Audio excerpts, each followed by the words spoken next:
하나님께서 응답하시는 기도, 이 시대의 화두가 피곤하다고 하는 단어가 아닐까 생각합니다. 모든 사람들이 만나면은 대체적으로 하는 인사가 참 피곤하다, 참 피곤해, 이런 말을 많이 합니다. 그런데 너무 많은 일을 하기 때문에 피곤한 것은 아니라고 봅니다. 정말로 의미 있고 가치 있는 일, 자신이 하고 싶은 일을 할 수 없기 때문에 모든 사람들이 피곤하다고 말하는 것이 아닌가라고 생각이 듭니다. 할 수 있는 일, 정말 하고 싶은 일을 한다면은 아무리 밤을 새고 일을 한다 할지라도 결코 피곤을 느끼지 못하는 법입니다. 왜냐하면 그 일이 너무 의미가 있고 너무 재미가 있고 너무 좋기 때문입니다. 사람은 누구나 비전을 갖게 될 때 그 비전을 위해 기도할 수 있게 되고 그 비전을 이루기 위해서 헌신하게 되고 또 전력을 다 기울일 수 있게 됩니다. 우리가 새해를 살아가는데 금년에는 내가 이루어야 할 목표를 정하고 그 목표를 매일 바라보고 생각하고 기도하며 노력하는 성도 여러분들이 되어질 수 있기를 바랍니다. 하나님은 그런 사람을 귀하게 보시는 분입니다. 그리고 그를 귀하게 사용하여 주시는 분입니다. 이 시간 끊임없이 기도하던 제사장 사가랴의 기도를 응답하신 말씀을 중심으로 하나님께서 응답하시는 기도라고 하는 말씀으로 우리 함께 은혜 받기를 원합니다. 하나님께서 응답하시는 기도는 첫째로 고난을 견디는 기도입니다. 사가랴는 아비야의 반열의 제사장으로 그의 아내 엘리사벳은 제사장 가문인 아론의 후손이었습니다. 두 사람은 의인이었다고 말씀하고 있고 참으로 두 가정이 다 경건하게 하나님을 잘 섬겼던 그런 가정이었다라고 하는 의미에서 볼 때 좋은 맺어짐이었다, 그렇게 볼 수 있습니다. 본문 6절에 보니까 이 두 사람이 하나님 앞에 의인이니 주의 모든 계명과 규례대로 흠이 없이 행하더라라고 말씀합니다. 참 대단한 표현입니다. 보통 사람들은 따라갈 수 없는 그러한 경건한 삶을 살았던 부부였다라고 하는 사실을 이 6절을 통해서 우리는 교훈받게 됩니다. 우리는 여기서 모범된 부부의 상을 발견하게 되는데 이들은 같은 반열의 사람으로 만났다라고 하는 사실입니다. 결혼은 너무나도 간극이 크면은 행복하기가 어렵다고 보통 말합니다. 헝가리의 대문호 산드로 마라이의 소설 열정에서 보면은 삶이 주는 최대의 선물은 비슷한 성향의 두 사람이 만나는 것이다 라고 말합니다. 양극과 음극의 에너지 교환처럼 이원성 뒤에는 수많은 절망과 눈먼 사랑이 숨어 있다라고 말합니다. 아직 결혼하지 않는 분들은 시체 높은 사람, 평생 종부리면서 살 수 있는 대상을 찾고 싶어 하겠지만은 그런 결혼은 한숨과 눈물, 후회와 좌절이 많다라고 하는 사실을 기억해야만 됩니다. 누구나 엄청난 재벌의 며느리가 되기를 원하고 또 반대로 높은 신분 높은 또 귀한 분의 사이가 되기를 원하지만은 너무나도 신분의 언밸런스는 행복하기가 굉장히 어렵다라고 하는 사실을 우리가 깨달아야만 된다라고 하는 사실입니다. 그런데 이 두 사람은 의로운 부부, 흠이 없는 부부요, 하나님이 기뻐하신 부부였음에도 불구하고 개인적으로, 가문적으로 문제가 있었다고 본문은 말씀합니다. 그것은 뭡니까? 아이를 낳지 못하는 일이었다라고 기록하고 있습니다. 이 시대에 우리가 생각해보면 이 시대는 일부러 아이를 낳지 않는 부부들도 있기 때문에 이것이 그렇게도 큰 절실한 문제였을까? 의학에 우리가 이해될 수 있는 부분이지만은 2000년 전에 그 시절에는 아이를 낳지 못하는 일은 큰 하나님의 저주로 여겼던 그런 시대였습니다. 우리도 저희 어렸을 때만 해도 자식을 못 낳으면은 제출을 들여서라도 꼭 그 가문을 이어야 될 책임과 의무가 남자들에게 있다고 그렇게 보았었습니다. 뿐만 아니라 그때 당시는 자식을 낳지 못했을 때는 그것이 이혼의 사유가 되었던 그런 시대였습니다. 우리 한나가 아이를 낳지 못한다라고 하는 이유로 얼마나 고통을 당했는가라고 하는 사실을 우리가 성경을 통해서 배우지 않았습니까? 또한 한나를 통해 아이를 원하는데 아이를 낳지 못하는 여인의 고통을 또 우리는 배우게도 됩니다. 그러니 사가랴 부부는 얼마나 고통스러웠을까요? 제사장이고 수많은 백성들의 죄를 위해서 대표적으로 제사를 드리는 사람이었고 백성들의 고난을 카운슬하면서 저들의 축복을 위해 기도하는 사람인데 정작 본인에게는 절실한 문제였던 대를 잇는 문제였던 자식이 없는 그런 상황에 놓여 있었기 때문에 참으로 말은 하지 않았지만 속으로 굉장히 고민을 많이 했을 것이고 그의 아내는 더 많은 고민을 할 수밖에 없는 그런 상황이었다라고 하는 사실을 우리는 이해할 수 있게 됩니다. 우리는 이 부분을 깊이 생각할 수 있어야만 됩니다. 열심히 신앙생활하는 사람에게도 시련은 찾아온다라고 하는 사실입니다. 그렇기 때문에 열심히 신앙생활하는 사람을 향해서 문제가 있다라고 볼 때 저 사람이 이렇게 열심히 신앙생활하는데 저런 시험에 빠지지 저런 고통을 당하는 거지라고 우리가 함부로 말해서는 안 된다라고 하는 사실입니다. 고로 성실한 신앙생활을 도모하는 사람이 고통을 당한다고 해서 실망하거나 낙심하지 말아야만 된다라고 하는 사실을 명심해야만 됩니다. 하나님께서 어떤 사람에게 축복을 주시기 원하실 때 먼저 하나님 앞에 엎드릴 수 있도록 고통의 문제를 허락하신 경우가 얼마든지 있기 때문입니다.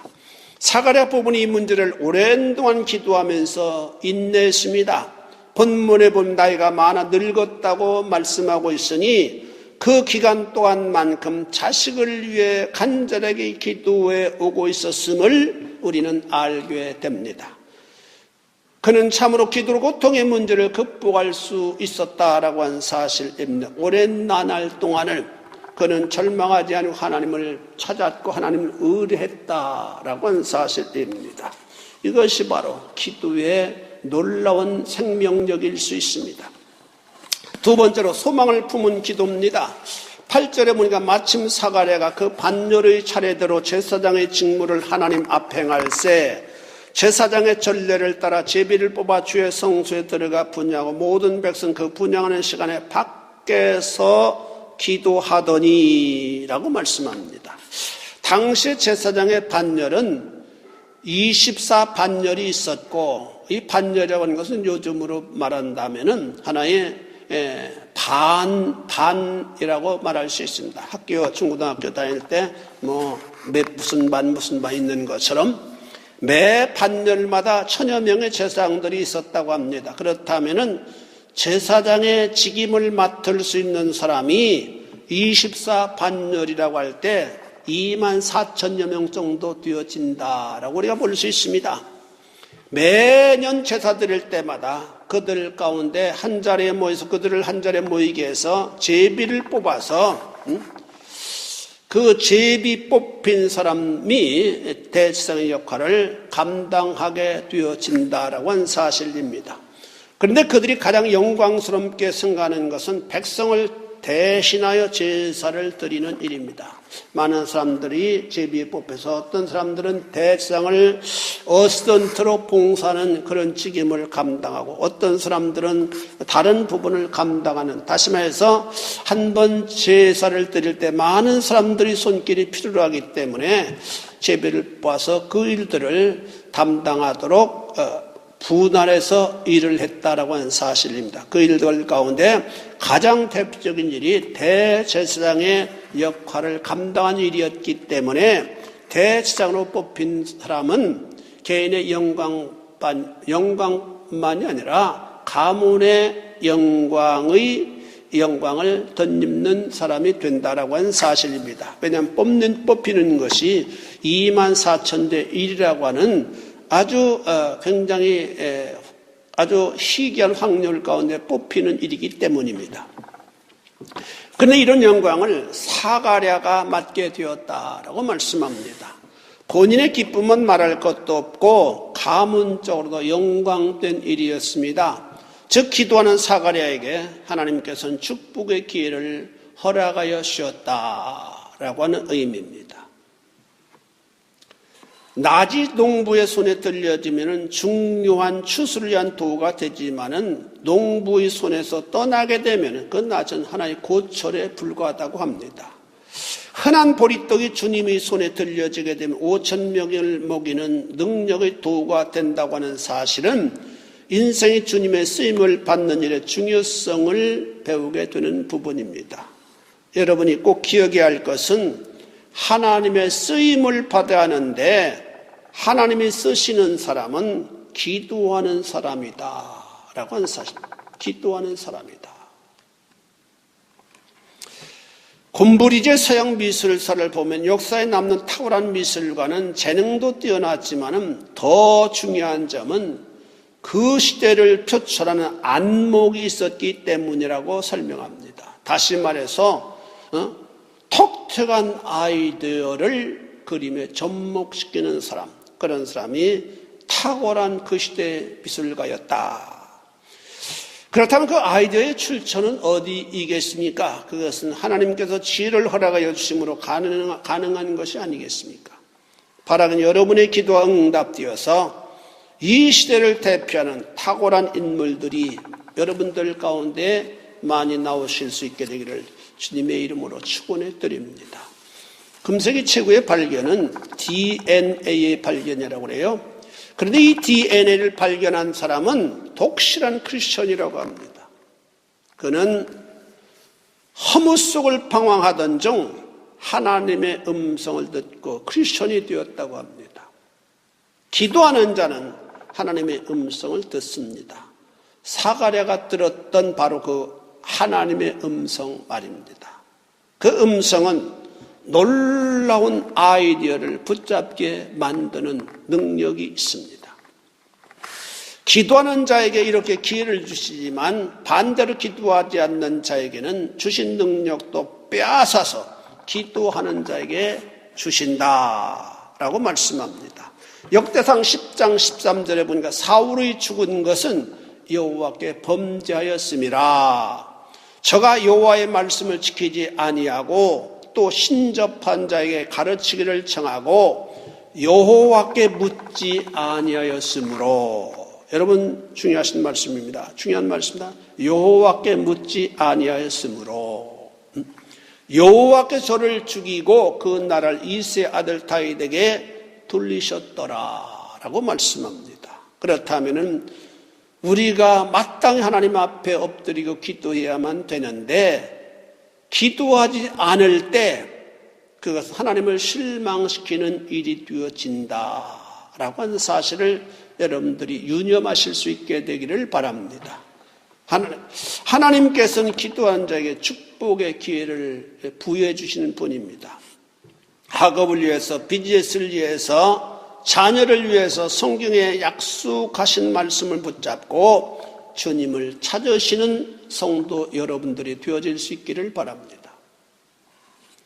본문에 보면 사가랴가 백성의 죄를 위하여 운막에 들어가 성막에 들어가 분향할 때 11절에 보면 주의 사자가 나타나 향단 우편에 섰다라고 기록하고 있습니다. 향단이라고 하는 것은 하나님을 향하여 향을 올리는 곳으로 성도들의 기도를 하나님께 올리는 곳을 의미합니다.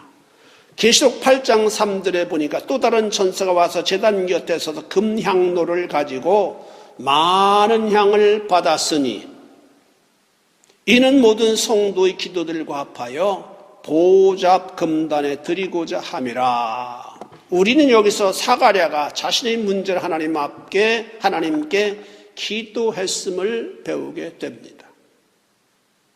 더 나아가서 기도는 천사를 동원합니다. 기도했더니 천사가 사가랴에게 나타났다라고 말씀하고 있기 때문입니다. 주님께서 겟세마네 동산에서 간절하게 기도하셨을 때 천사가 나타나 힘을 도왔다라고 누가복음 22장 43절은 말씀합니다. 히브리서 1장 14절에도 보니까 모든 천사들은 부리는 영으로 구원 얻을 후사들을 위하여 섬기라고 보내심이 아니뇨라고 말씀합니다. 천사는 바로 구원 얻는 이 시대 성도들을 돕는 존재다라고 한 사실입니다.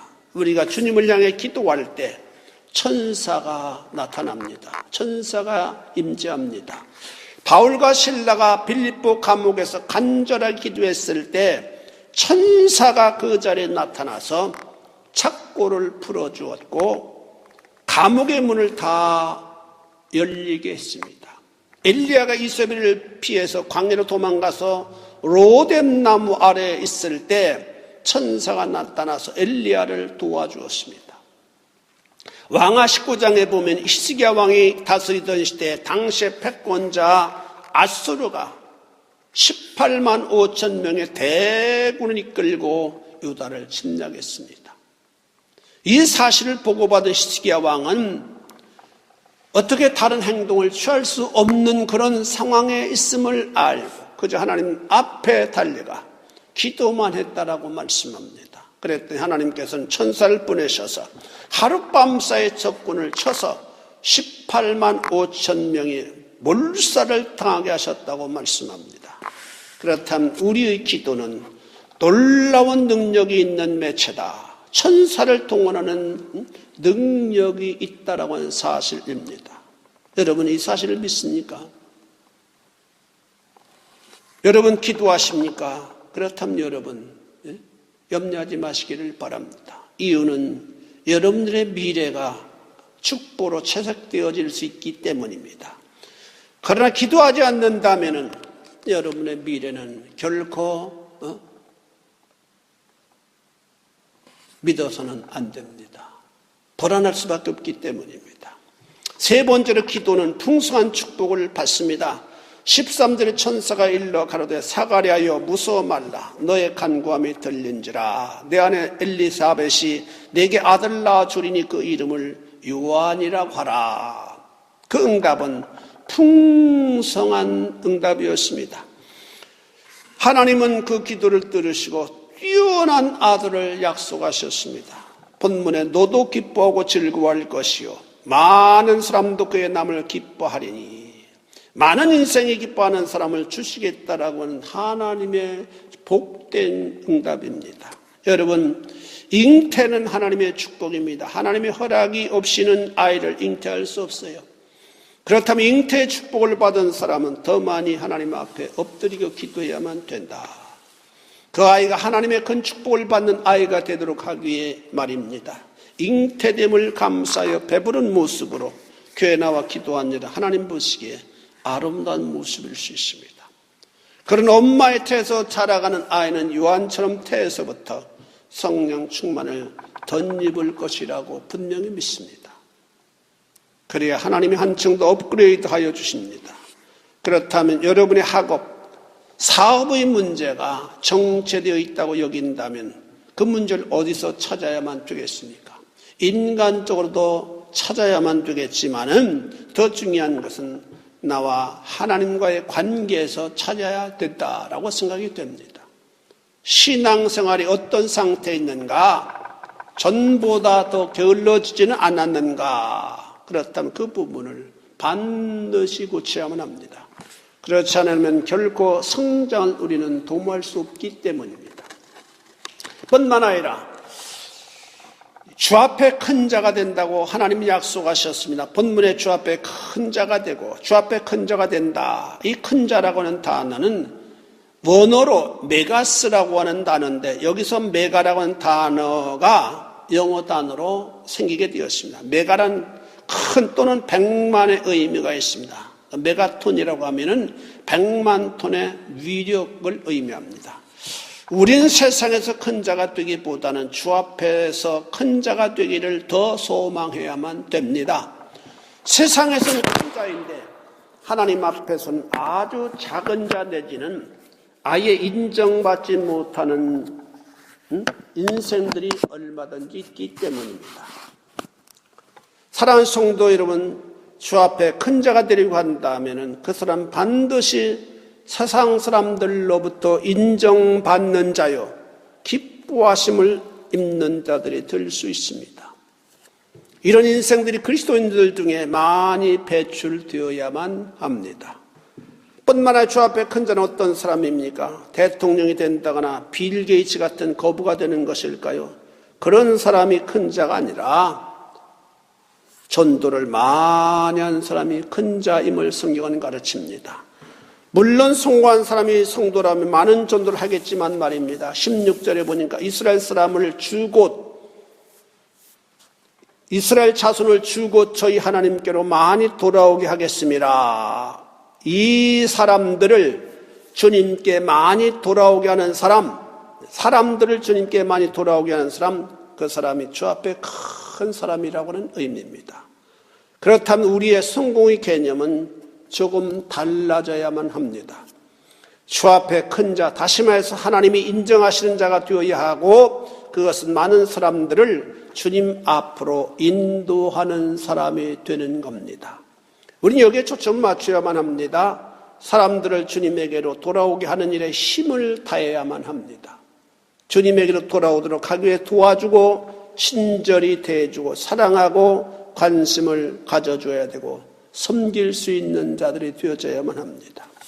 누가복음 7장 28절에 보니까 주님은 요한을 가리켜서 여자가 낳은 자 중에 요한보다 더 큰 이가 없다고 말씀하셨는데, 이것은 절대적 평가를 의미하는 말씀입니다. 상대적 평가는 어떤 단체에서 1등이 한 사람으로 제한되지만은 절대적 평가에서 1등이 5사람도 되고 10사람도 되고 전 공동체 일원이 다 될 수도 있습니다. 고로 누구나 용기와 희망을 가지게 됩니다. 다시 말해서 이 시대에도 제2의 세례 요한, 제3의 세례 요한 같은 큰 사람들이 얼마나 여러분들 가운데 나올 수 있다라고 하는 말씀 때문입니다. 사랑하는 성도 여러분, 이 시간 우리 너의 간구함이 들린지라고 하는 말씀을 통하여 도전을 받았습니다.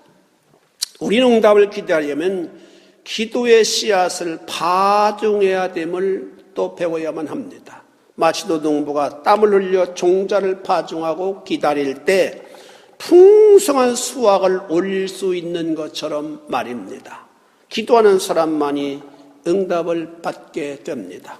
기도 응답을 통해 얻은 아들 요한은 메시아로 오신 주님의 앞길을 예비하기 위하여 귀하게 쓰임받았고 구속사의 한 장을 쓰게 한 중요한 인물이 되었습니다. 사랑하는 성도 여러분, 그렇다면은 우리는 금년 한 해를 살아가면서 많이 기도해야만 합니다. 하나님은 우리의 기도를 무엇보다도 귀하게 들으시고 우리의 기도를 기다리시는 분이시기 때문입니다. 그리고 기도할 때마다 천사를 보내사 우리를 보호하시고 우리에게 능력을 베풀어 주시는 분입니다. 사가랴가 기도하여 주님께로부터 받은 요한은 탁월한 인물이 되었습니다.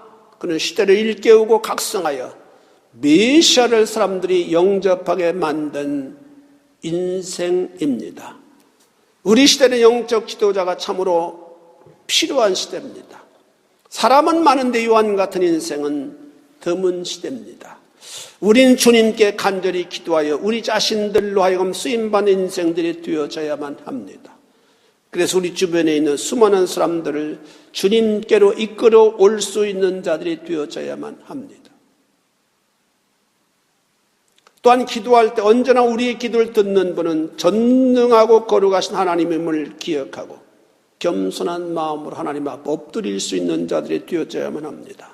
누구 들으라고 하는 식의 기도가 아니라 정말로 나의 간절함이 하나님 앞에 올려지고 하나님께서만이 들으실 수 있는 그런 기도를 우리가 드려야만 된다. 나의 마음을 간절한 심정으로 주님 앞에 쏟아놓을 수 있어야만 합니다. 그리고 끈질기게 주 앞에 매달릴 수 있어야만 합니다. 사랑하는 성도 여러분, 우린 영적으로 매우 혼탁한 시대를 살아가고 있습니다. 이런 시대는 우리를 불안하게 하는 일들이 많습니다. 좌절하게 하는 일들도 많습니다. 불안한 일들이 많다라고 하는 것은 뭐예요? 기도해야 할 일들이 많이 있음을 의미합니다. 우리 하나님 앞에 기도하고 또 엎드릴 수 있어야만 됩니다. 우리 자신의 문제를 가지고 기도하고 교회를 위해 기도하고 이웃을 위해 기도하고 조국을 위해 기도할 수 있어야만 합니다. 기도야말로 성도가 마땅히 해야 될 일입니다. 열심히 기도하시면 응답을 덧입는 복된 성도들이 되어질 수 있기를 주님의 이름으로 축원해 드립니다. 기도하시겠습니다. 자비하신 아버지 하나님, 주님의 은혜를 감사를 드립니다. 우리가 2014년 1월 달을 살아가면서 우리가 하나님 앞에 기도하기를 다시 한번 마음에 품을 수 있도록 하나님 인도하여 주심을 감사합니다. 하나님께는 온갖 좋은 것들이 엄청나게 많은데 그 좋은 것들은 우리의 기도를 통하여 우리가 주께로부터 받을 수 있다고 하는 사실을 우리가 성경을 통하여 배웠사오니 이제부터는 주 앞에 우리의 손을 겸손하게 아뢰게 하나님 인도하여 주셔서 주님께로부터 온갖 좋은 것들을 우리가 받아 누리며 하나님을 영원롭게 하며 살아갈 수 있는 심령들이 되어질 수 있도록 주님 축복하여 주옵소서. 로마 하나님께 모든 교우들에게 은혜를 베풀어 주시고 한국에 가 있는 성가대원들에게 하나님 함께하여 주셔서 그들이 하는 사역이 복되어질 수 있도록 축복하여 주옵소서. 예수님 거룩하신 이름 받들어 기도 올리옵나이다. 아멘.